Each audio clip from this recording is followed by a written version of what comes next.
बच्चों, Gurukul class 9th में आपका स्वागत है। आज हम लोग क्लास 9th के मैथ में चैप्टर 3 का एक्सरसाइज 3.3 पढ़ने वाले हैं।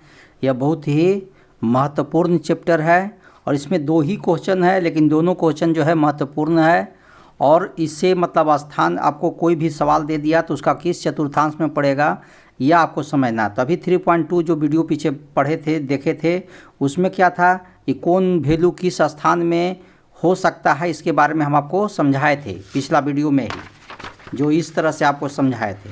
ठीक है, इसी में समझा दिए थे कि यदि दोनों प्लस वैल्यू रहेगा तो समझिए प्रथम चतुर्थांश में रहेगा, एगो का वैल्यू माइनस में आगे एक्स का और वाई का वैल्यू प्लस में होगा तो दूसरा चतुर्थांश में होगा, और यदि एक्स और वाई दोनों का वैल्यू माइनस में हो तो तीसरा चतुर्थांश में होगा, और एक्स का वैल्यू प्लस में वाई का वैल्यू माइनस में हो तो चौथा चतुर्थांश में होगा।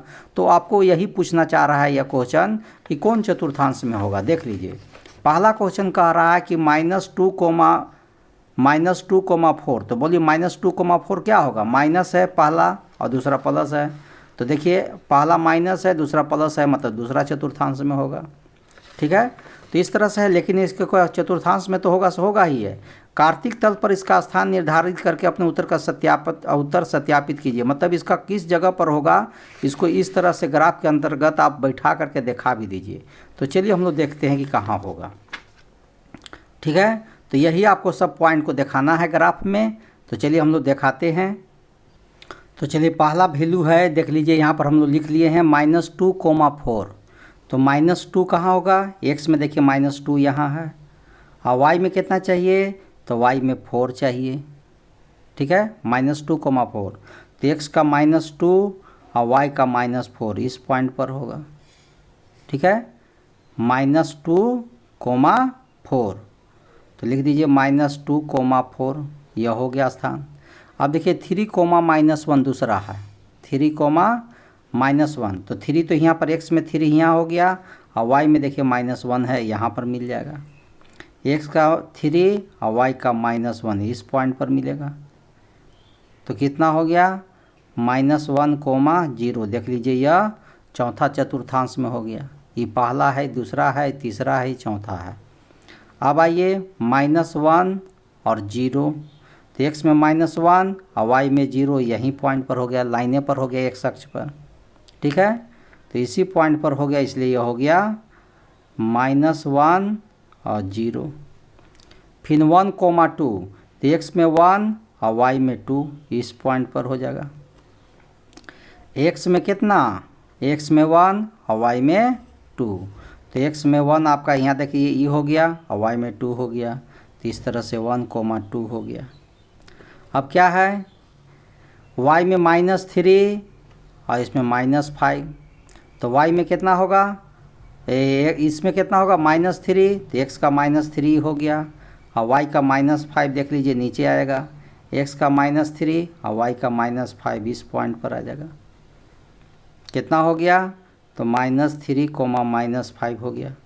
तो इस तरह से देखिए सब किस कौन कौन चतुर्थांश में हो गया। ये पहला चतुर्थांश हो गया, ये दूसरा चतुर्थांश हो गया, ये तीसरा चतुर्थांश हो गया, और ये चौथा चतुर्थांश हो गया। कौन पॉइंट किस चतुर्थांश में है आप देख चुके होंगे। ठीक है, तो इस तरह से कह रहा कि ग्राफ में उसका स्थान हमको दिखाइए, तो हम लोग दिखा दिए। चलिए अगला एक और क्वेश्चन है, ये हम लोग कौन क्वेश्चन सॉल्व किए? फर्स्ट क्वेश्चन सॉल्व किए। अब आइए सेकेंड क्वेश्चन। सेकेंड क्वेश्चन क्या कहता है, देख लीजिए। अक्षों पर दूरी का उपयुक्त एकक लेकर नीचे सारणी में दिए गए बिंदुओं को तल पर आरेखित कीजिए। इसको कह रहा है कि ग्राफ पर इसको दिखा दीजिए। ठीक है, तो पहला में एक्स में देखिए -2 है, तो इसमें 8 है, इस तरह से वैल्यू दिया हुआ है, इसी को कह रहा है ग्राफ पर दिखाइए। तो चलिए हम लोग ग्राफ पर करके आपको दिखाते हैं। तो देखिए पहला में एक्स में यह दिखाना है, पहला नंबर में दिखाइए एक्स में -2 वाई में 8, तो x में देखिए -2 यहाँ है और y में 8 देखिएगा तो ऊपरी पॉइंट इस पॉइंट पर है। ठीक है, x में -2 ये लाइन गया, और y में 8 चाहिए, 8 हो गया, तो यही -2 और 8 इस हो गया, स्थान निर्धारण कर दिए।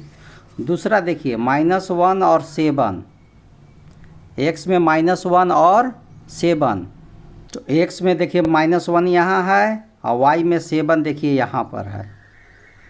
x का देखिए इस तरह से गया और y का 7 हो गया। तो इस तरह से -1 और 7 इस पॉइंट पर आ गया।